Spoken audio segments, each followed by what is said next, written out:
So, what's up mga katrackers, no?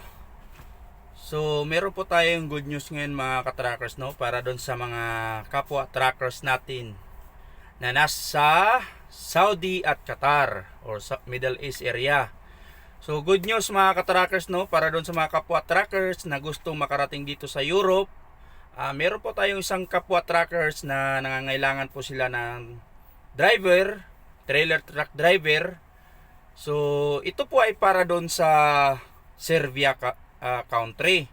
So, which is Europe country pa rin yan. So, mga katrackers, sa mga gustong makarating dito sa Europe, pwede nyong i-PM si Maldito. So, ito po yung ano niya, ito po yung Facebook Messenger niya, si Maldito. So, mabait din po to na tao, marami na po siyang natulungan na mga galing po ng Middle East. So, sa company nila. So, hindi ko na po babanggitin kung anong company nila basta hindi tayo authorized. So, ang i-PM nyo lang sa mga gustong makarating para po ito sa mga nasa Middle East po sa mga Middle East. So, ito na yung pagkakataon nyo. Subukan nyo mag-apply kay Maldito dito sa company niya. So, ayan, i-PM nyo siya para sa mga katanungan nyo. Siya po ang makakasagot sa mga katanungan nyo. So ako po ay nagsishare lang po ng hiring dahil kausap ko rin po siya na tinutulungan ko rin po siya kung pwede ko i-vlog yung hiring dahil ito po naman talaga yung content ko mostly. So ito ay sinishare ko lang para po ito sa mga nangangarap na makarating dito na nandyan sa Middle East country or Saudi at Qatar or Dubai. So mag-direct PM po kayo sa kanya, i-PM nyo siya.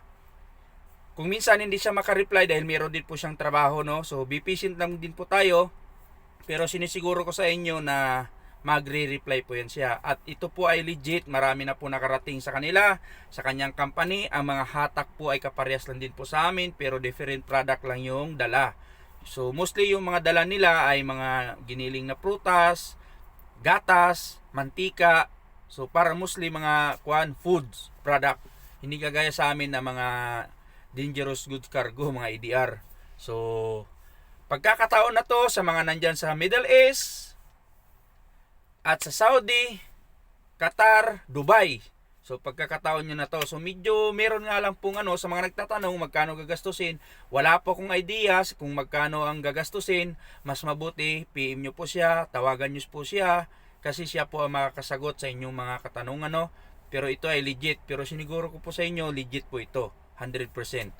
So, base po sa mga gagastusin, sa mga napag-usapan namin, di po siya gaano kalakihan ang gastos. Pero kahit papano, meron pa rin po talaga. Kasi sino pa naman pong employer na hindi gagastos, di ba?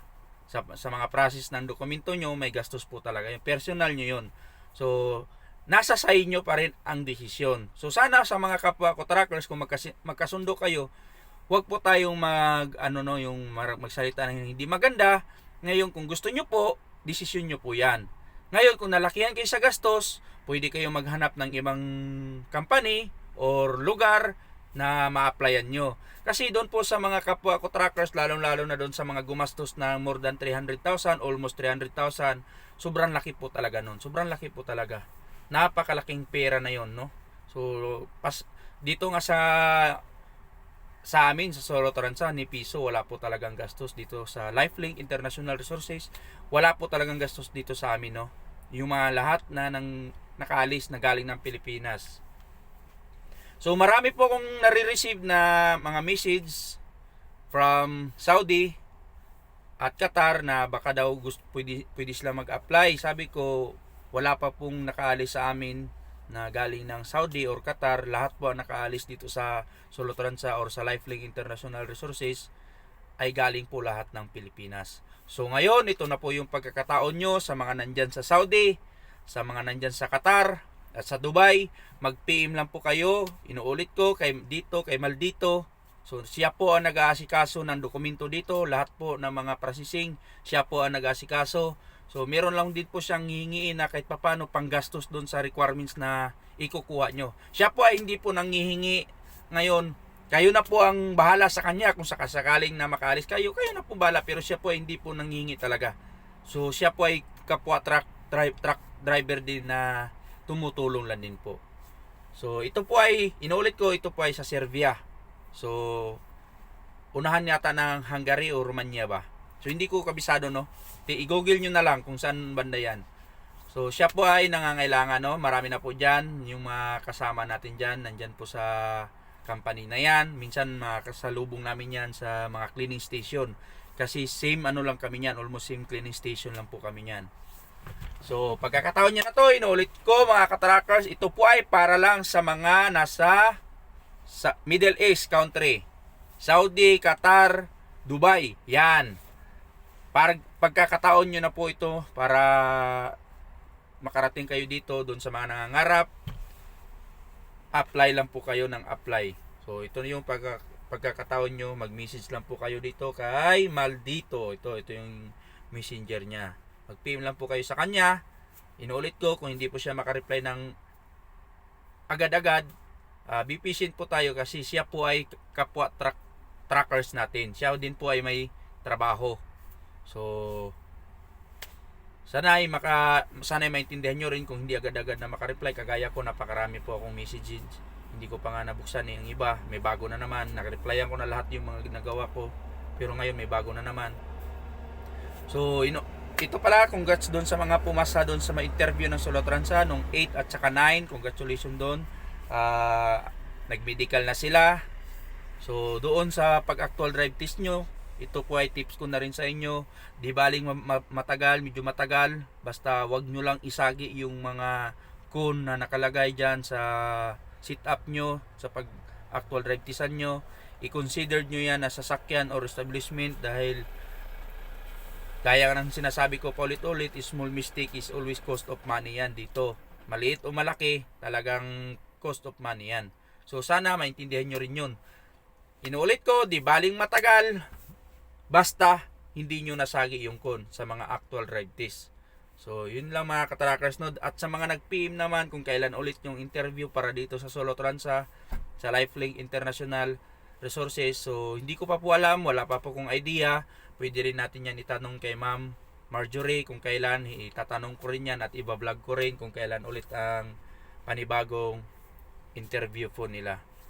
So yun lang po ang may share ko sa inyo sa ngayon mga katrackers, no.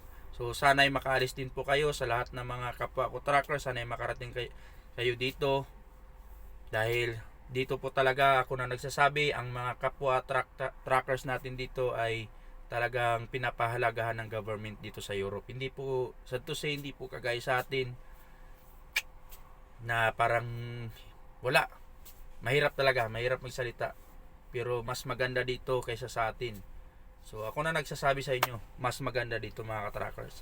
Yun nga lang, malayo tayo sa pamilya natin. So kayo na rin ang magdesisyon kung gusto nyo mag-abroad, nasa inyo na rin yan.